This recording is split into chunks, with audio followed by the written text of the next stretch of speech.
Steelers for the second time in 8 days. This time it's in Pittsburgh. Cleveland without their head coach and a number of key starters all out due to COVID issues. For the Steelers, they are no longer resting anybody. Big Ben back in there. Their starters back in there.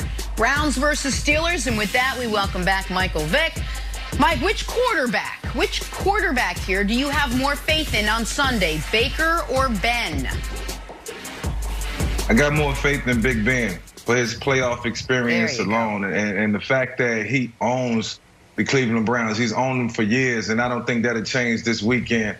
But I'm definitely excited about the matchup. I'm excited to see Baker Mayfield in this element and having the opportunity to go in poised, keep his calm, and try to do the same things that he's done over the last 7 to 8 games. I thought he's played well.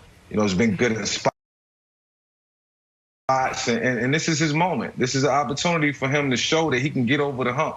But I think in the end, when you look at the resume, and especially how Big Ben and the Pittsburgh Steelers offense finished the season, you know, in dramatic fashion as far as winning that game, the game before last, playing against the Indianapolis Colts, that second half when Big Ben turned it up and they really found the fire on the offensive side of the ball. I think that's the Pittsburgh Steelers offense that you're going to see.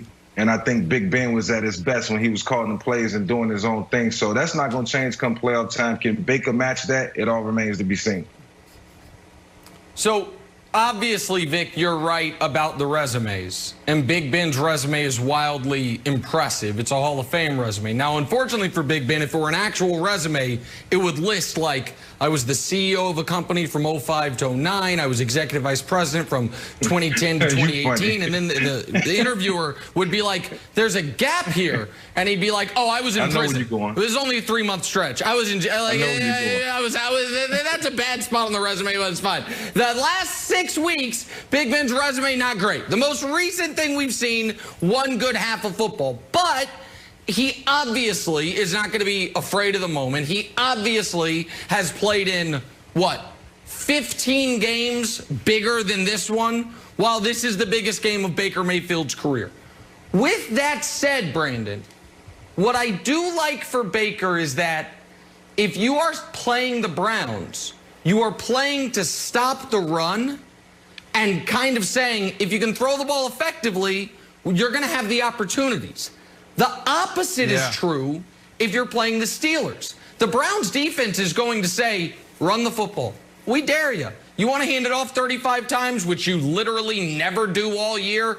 Go ahead. We are going to make sure you don't. So I feel like Big Ben's job is a little harder, even though obviously the Steelers defense is better than the Browns defense. And so in this spot, given how Baker's been playing, given how Big Ben's been playing, the way that game plans will work, and one added factor, the fact that I think Baker's playing under less pressure this week than he played under last week, and he managed to play a clean game last week.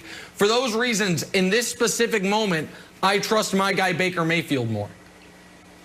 Ooh. So, Nick, as a former player, I think about situational football. So I got to go with Big Ben, right? Third down, game is on the line, red zone offense, 2-minute drill, all those things. So I want to go with the savvy vet. Now, Big Ben's been struggling. You talked about it earlier.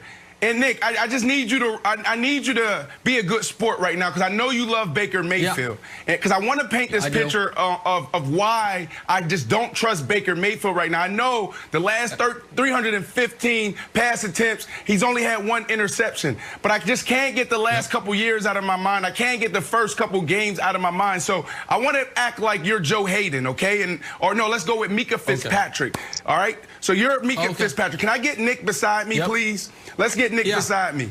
So you're Mika Fitzpatrick. So I want you to do this. Every time I do that, I want you to go like this. I just like you catching the ball, okay? I got you. So you ready? I got you. Yep.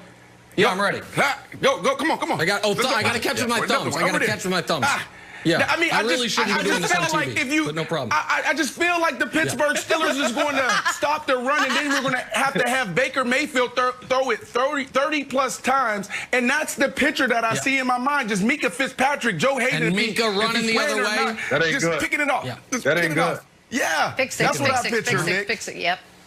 Yeah. Yeah, that makes me a little. I'm not gonna lie, Wilds. It makes me nervous. They're a little nervous. Minka's good. Defense is good. It's a road playoff game. A little nervous. But I'm casting my lot with Baker. Baker's played really well the last half of the season, Wilds. He's played really well. I'm not fake catching anymore, Brandon. You're setting me up to fail. Go ahead, Wilds. Next time if you do it with me, Brandon, I only go one-handed catch. Two-handed catches for the Birds. Only one-handed catches from OKW. Hey, 2 lists of guys. Baker, #1 pick. Here's a list of guys who either haven't made the playoffs or lost their first game. Burrow, Kyler, and Jameis haven't even made it yet. Andrew Luck, Cam, Bradford, Stafford, Jamarcus Russell obviously never made it. Here's a list of guys. Quarterbacks are taken #1 to win their first game. A lot of guys don't do it. This is a moderately small list. So, Mike, I feel, since you're an expert here, you're on here, I feel there's something about Baker, and I know that, like, it just feels like he's ready for the moment.